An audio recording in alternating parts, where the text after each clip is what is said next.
नमस्कार, स्वागत है आपका जी बिजनेस पे। मैं हूं दीपक डोभाल और आप देख रहे हैं आपकी खबर आपका फायदा। प्रधानमंत्री ने आज छोटे निवेशकों और कंज्यूमर्स को 2 बड़ी सौगातें दी हैं। अब छोटे निवेशक सीधा आरबीआई से जारी होने वाले बॉन्ड्स में निवेश कर सकेंगे और यही नहीं, प्रधानमंत्री ने बैंकिंग सेक्टर से जुड़ी शिकायतों के लिए आरबीआई के इंटीग्रेटेड ओम्बुड्समैन स्कीम को भी लॉन्च किया है। यहां ग्राहक एक सिंगल प्लेटफॉर्म पर अपनी हर तरह की शिकायतें दर्ज करा सकेंगे। आज हम इन दोनों फैसलों पर बात करेंगे, आपको समझाएंगे ये फैसले क्या हैं, इनका मतलब क्या है और आम आदमी के लिए इसमें क्या छुपा हुआ है, कैसे एक निवेशक और कंज्यूमर की ताकत को बढ़ाने वाले ये फैसले हैं। आज 2 खास मेहमान मेरे साथ मौजूद है, लेकिन सबसे पहले ये रिपोर्ट देखिए, लौटते हैं मेहमानों के साथ।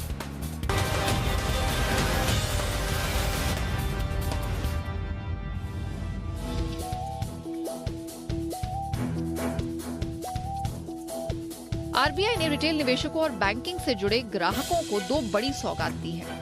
इससे अब छोटे निवेशकों के लिए सरकारी सिक्योरिटीज में निवेश का बड़ा रास्ता खुल गया है। एक और जहां आरबीआई की रिटेल डायरेक्ट स्कीम से गवर्नमेंट सिक्योरिटीज में रिटेल निवेशकों की भागीदारी बढ़ेगी, वहीं दूसरी ओर इंटीग्रेटेड ओम्बुड्समैन स्कीम का मकसद बैंकिंग सेक्टर से जुड़ी शिकायतों को दूर करने वाली प्रणाली में व्यापक सुधार लाना है।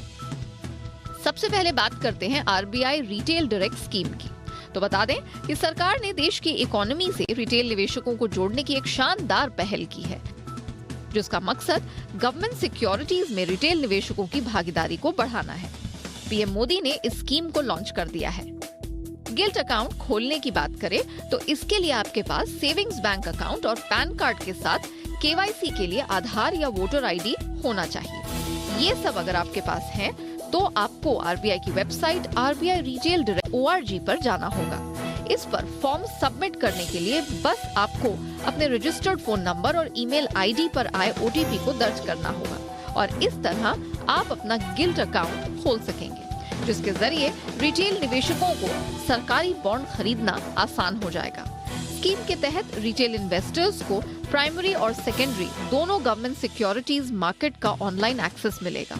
अभी तक सिर्फ बैंक और संस्थागत निवेशक ही इसे एक्सेस कर पाते थे। आपको सरकारी सिक्योरिटीज क्या होती हैं, इसकी भी जानकारी दे देते हैं। सरकारी बॉन्ड्स फंड जुटाने के लिए केंद्र और राज्य सरकारों के जरिए जारी किया जाता है। खास करके ट्रेजरी बिल और डेट सिक्योरिटीज के रूप में इन्हें जारी किया जाता है। ट्रेजरी बिल 91 दिन, 182 दिन और 364 दिनों के लिए जारी किए जाते हैं। वहीं डेट सिक्योरिटीज 5 साल से 40 सालों तक के लिए जारी किए जाते हैं। इसकी खास बात ये होती है कि इसमें निवेश का जोखिम बेहद कम होता है। अब बात करते हैं आरबीआई की इंटीग्रेटेड ओम्बुड्समैन स्कीम और समझते हैं कि ये स्कीम बैंक ग्राहकों के लिए कितनी फायदेमंद साबित होगी। अब बैंकों से जुड़ी सभी शिकायतों को एक ही प्लेटफॉर्म और एक ही नंबर पर दर्ज कराया जा सकता है।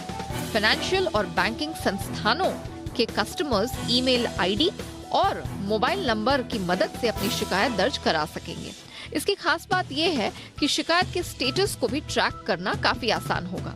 इतना ही नहीं, बैंकिंग सेक्टर की मजबूती के लिए कोऑपरेटिव बैंकों को भी आरबीआई के दायरे में लाया गया है। यानी अब बैंकिंग सेक्टर से जुड़ी तमाम समस्याओं का एक निदान है और वो है आरबीआई की integrated ombudsman scheme. Bureau report, Zee media. तो एक तरह से निवेश का नया दौर आप इसे कह सकते हैं, लेकिन इस मुद्दे पर हम चर्चा करें उससे पहले आज आपको इस प्रोग्राम को देखने के बाद कौन से 3 सवालों के जवाब मिल जाएंगे, ये हम आपको बता देते हैं। आज के हमारे सवाल हैं, आखिर गवर्नमेंट सिक्योरिटीज होती क्या है। सबसे पहले इस कॉन्सेप्ट को क्लियर करेंगे, इसके बाद समझेंगे कि नई स्कीम से रिटेल निवेशकों के लिए फायदा इसमें क्या छुपा हुआ है, इस पर बात करेंगे डिटेल में। और आखिर में यह भी समझने की कोशिश करेंगे कि इंटीग्रेटेड ओम्बुड्समैन स्कीम से कितना बदलेगा बैंकिंग सिस्टम। और इस पर चर्चा करने के लिए इस वक्त मेरे साथ 2 खास मेहमान मौजूद हैं। आपका परिचय आज के मेहमानों से करा दें। हमारे साथ हैं पंकज मठपाल जी, जो कि एमडी हैं ऑप्टिमा मनी के। पंकज जी, बहुत बहुत स्वागत है आपका। और हमारे साथ हैं विनय शाह जी, जो कि इंश्योरेंस ओम्बुड्समैन है महाराष्ट्र के। विनय जी, बहुत बहुत स्वागत है आपका। Good evening. पंकज जी, चर्चा की शुरुआत आप ही से करेंगे। कुछ अपनी रिपोर्ट के जरिए थोड़ा सा कॉन्सेप्ट क्लियर करने की हमने कोशिश की है कि गवर्नमेंट सिक्योरिटीज होती क्या है, लेकिन वो सरसरी तौर पर जरा डिटेल्स में समझाइए। एक आम निवेशक, एक आम दर्शक के लिए गवर्नमेंट सिक्योरिटी का मतलब क्या है सर?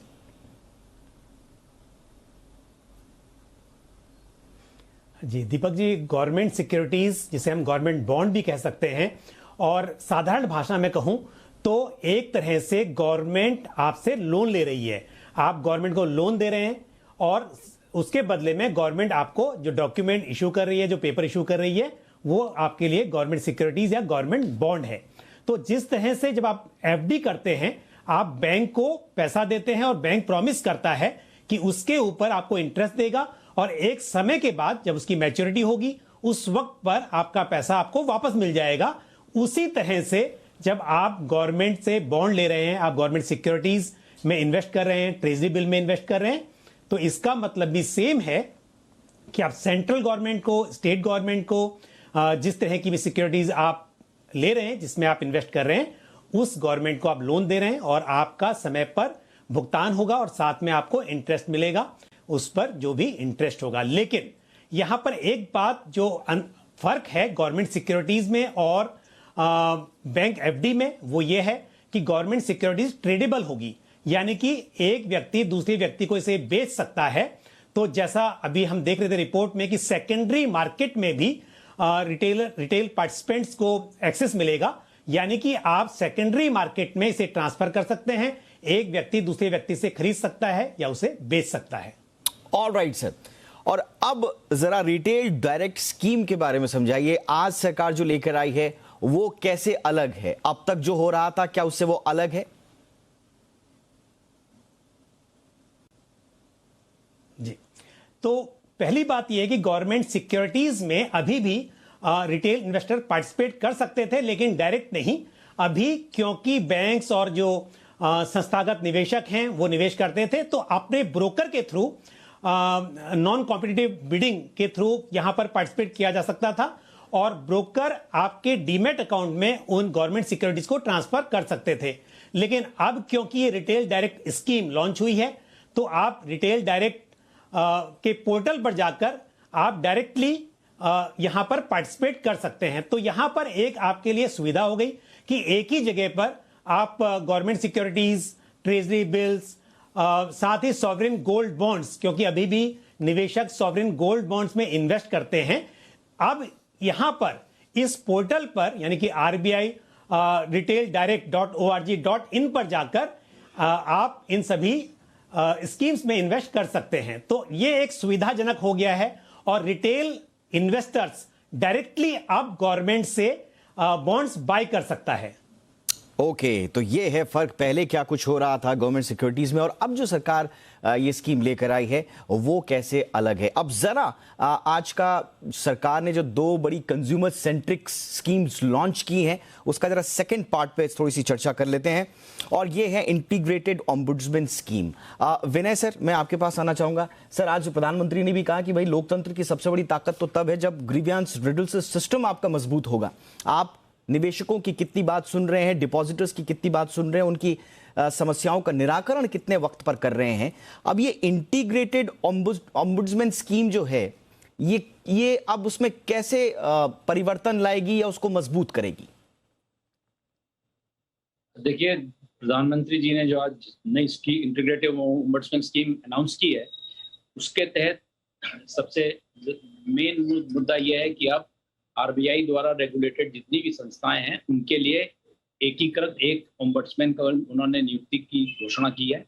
और दूसरी चीज जो इसमें बड़ी सहजता से संभव हो पाएगी वो ये है कि ऑनलाइन कह लीजिए, कॉल सेंटर के माध्यम से कह लीजिए, शिकायतों का रजिस्ट्रीकरण हो जाएगा और त्वरित गति से उसका समाधान भी ओम्बुड्समैन द्वारा प्रदान किया जाएगा।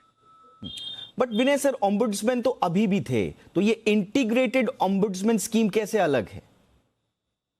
इसमें देखिए दो तीन चीजें सुविधाएं दी गई हैं। एक तो ये है कि कहीं अभी ओम्बुड्समैन जो है वो संस्था द्वारा अलग अलग बैंकों के अलग अलग ओम्बुड्समैन होंगे और उनका एरिया भी डिफाइंड रहता है कि ये इस एरिया से संबंध है। लेकिन आज जैसे अनाउंसमेंट किया गया कि उपभोक्ता जहां पे भी है वो वही के ओम्बुड्समैन को डायरेक्टली अप्रोच कर सकता है। ये नहीं देखा जाएगा कि उसका बैंक अकाउंट कहाँ पे है और वो कहाँ पे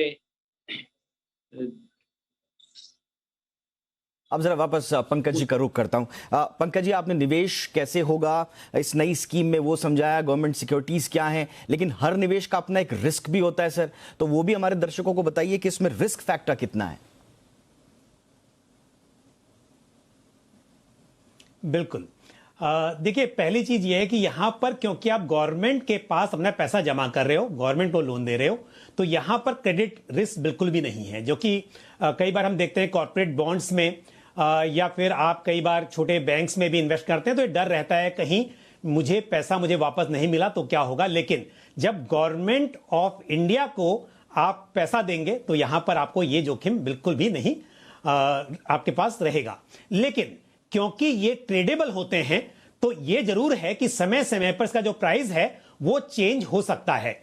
यदि आपने ये प्राइमरी मार्केट में बाय किया और मैच्योरिटी तक, क्योंकि जैसा इनकी जो मैच्योरिटी होती है अलग अलग अवधि की होती है, तो यदि आपने पूरी मैच्योरिटी तक इनको रखा तब तो जो उसकी यील्ड है वो आपको मिलेगी। लेकिन यदि आप इन्हें बीच में बेचना चाहें, तो क्योंकि सेकेंडरी मार्केट में बेचेंगे, यानी कि एक व्यक्ति दूसरे व्यक्ति को इन्हें ट्रांसफर कर रहा है, और उस वक्त पर यदि इंटरेस्ट रेट ज्यादा है, जो इंटरेस्ट आपके जीसैक पर मिल रहा है उससे अधिक इंटरेस्ट रेट मिल रहा है उस तरह के जीसैक पर, तो आपको फिर कम प्राइस पर बेचना पड़ सकता है। तो यहां पर क्रेडिट रिस्क बिल्कुल भी नहीं है, लेकिन इंटरेस्ट रेट रिस्क यहां पर रहेगा। तो इन्वेस्टर्स जब यहां पर इन्वेस्ट करें, यह बात तय कर लें कि उन्हें कितनी अवधि के लिए निवेश करना है, और उतनी अवधि वाला ही जीसैक वो बाय करें। तो क्योंकि यदि आप Pankaj ji, I am sorry, 40 साल वाला या 20 साल वाला, मैं यही पूछना चाह रहा था पंकज जी आपसे, तो यही बता दीजिए कि निवेश कितने समय तक करना है, कैसे करना है, ये भी आप समझाई दीजिए फिर। बिल्कुल दीपक जी, यहां पर क्योंकि आपके पास चॉइसेस तो बहुत सारे होंगे, 91 डेज से लेकर और 40 साल की मैच्योरिटी तक के पेपर्स आपको मिल जाएंगे, लेकिन सबसे इंपॉर्टेंट यह है कि आपको कितनी अवधि के लिए निवेश करना है। तो अपने लक्ष्य को देखते हुए तब आप यहां पर निवेश करें। दूसरी बात, मैं आपको एक बात और कहूंगा कि बहुत लंबी अवधि के लिए जीसैक में निवेश करना शायद बहुत समझदारी की बात नहीं होगी। वो इसके लिए क्योंकि जब आप बहुत लंबी अवधि में के लिए निवेश करते हो तो आप अच्छे रिटर्न्स की उम्मीद करते हो।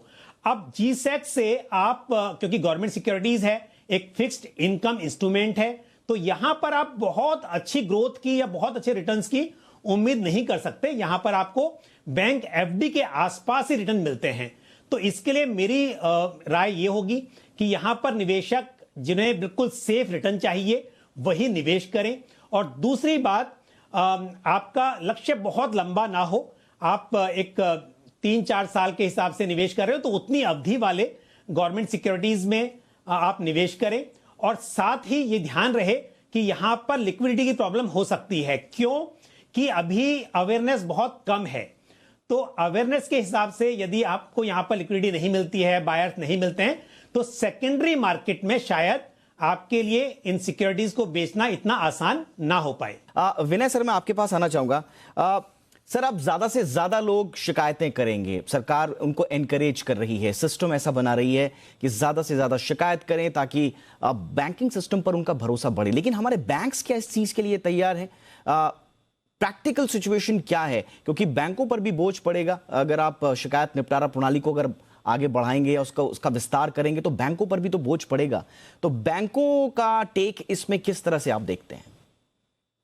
देखिए, मैं पहले ही आपको ये बताना चाहूंगा कि ओम्बड्समैन स्कीम में 2-3 चीजें जो बहुत ही अहम हैं और जो बैंकों पे, जो भी संस्था पे ये स्कीम लागू होगी उस पे उनको करना पड़ेगा। वो ये है, सबसे पहले तो ये है कि ओम्बड्समैन स्कीम जो सरकार ने पहले से ही जो एग्जिस्टेंस में है, उसमें यह है कि आपको ये सारी जो आपका शिकायत का निवारण होता है ये निःशुल्क है। ओके। नंबर 2, ये जिस भी बैंक हो, कोई और संस्था हो, मैं इंश्योरेंस ओम्बड्समैन हूँ महाराष्ट्र के लिए अभी, तो इंश्योरेंस की जो संस्थाएं हैं या बैंक्स हैं, उन पे बाइंडिंग होता है कि जो भी ओम्बड्समैन का निर्णय है उनको वो लागू करना ही पड़ेगा। नंबर 3, एक जो बहुत ही अहम बात है कि कस्टमर अगर ओम्बड्समैन के निर्णय से नहीं सहमत है तो उसके पास आगे कोई और फोरम को भी अप्रोच करने के रास्ते खुले रहते हैं। ऐसा नहीं है कि उसकी शिकायत का यहीं पे अंत हो गया है। और चौथा और सबसे अहम बात, और जिसके लिए सरकार ने भी इस बार पहल की है और उस चीज को और बढ़ाया है, हालांकि कोविड के वजह से वो चीज शुरू हो गई थी लिमिटेड उसमें, कि अब हर चीज ऑनलाइन हो सकती है। कस्टमर को कहीं भी किसी कार्यालय में, ओम्बड्समैन ऑफिस के कार्यालय में जाने की आवश्यकता नहीं है। दूसरा जो आप कह रहे हैं कि बैंक क्या इसके लिए तैयार है, तो देखिए बैंकों को भी ओम्बड्समैन का जो निर्णय है उसको लागू करने का कंपल्शन है, वो बाइंडिंग है। जैसे मैंने कहा कि उनके ऊपर बाइंडिंग है, तो उनके ऊपर कोई चॉइस नहीं है कि उनको वो करेंगे कि नहीं करेंगे। इस तरह की चॉइस उनके ऊपर नहीं है। बिल्कुल, स्वाभाविक रूप से बैंकों के लिए तो बाध्यकारी होगा ही, लेकिन उसके लिए जो इंफ्रास्ट्रक्चर बेसिकली उनको चाहिए उस पर भी काम करना होगा। और मुझे लगता है कि सरकार ने एक वृहद खाका इसका बनाया होगा, तो उस पर भी वो जरूर विचार कर रही होगी। बहरहाल अब मैं वापस चलता हूं पंकज जी के पास। पंकज जी, अब ये रिटेल डायरेक्ट स्कीम जो है, इसके हमने हर पहलू समझ लिए, लेकिन मेरा अब सवाल यही है आपसे कि किस तरह के इन्वेस्टर को इसमें इन्वेस्ट करने की आप सलाह देंगे सर?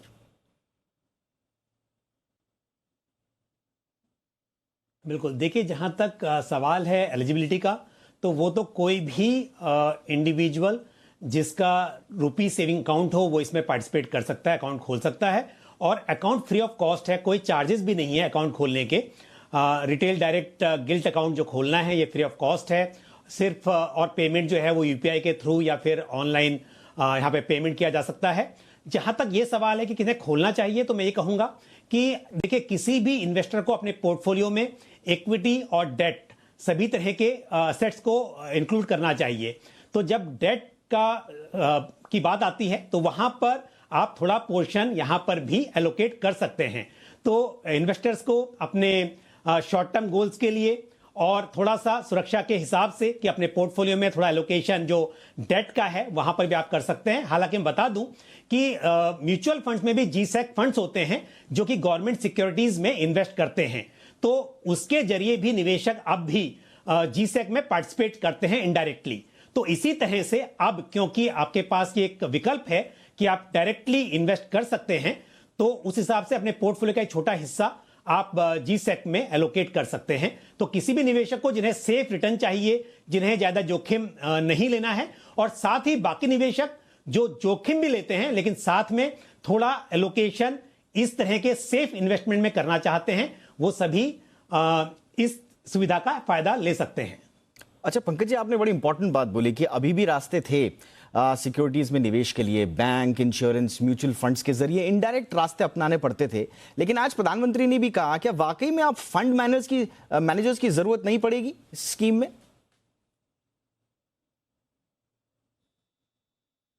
देखिए अगर डायरेक्ट ले रहे हैं तो आपको बिल्कुल जरूरत नहीं पड़ेगी। आप अगर शायद जीसैक इतना कॉमन ना हो किसी के लिए समझना, लेकिन जैसे शेयर्स में होता है कि आप डायरेक्ट शेयर बाय करते हैं, और जब म्यूचुअल फंड लेते हैं तो वहां पर फंड मैनेजर्स जो होते हैं वो आपका पोर्टफोलियो बनाते हैं, वो स्कीम का पोर्टफोलियो डिजाइन करते हैं।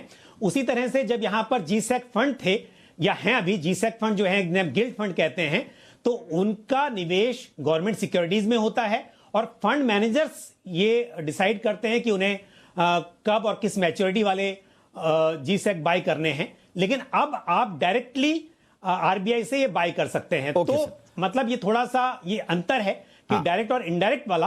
लेकिन जहां तक पार्टिसिपेशन का सवाल है तो मैं कहूंगा कि पहले भी आपके पास चॉइस थी, और अब भी ऐसा नहीं है कि डायरेक्ट अगर अवेलेबल है तो आप जीसैक फंड को भूल जाएंगे। जीसैक फंड जो है म्यूचुअल फंड्स के, उनकी अपनी इंपॉर्टेंस रहेगी। बिल्कुल।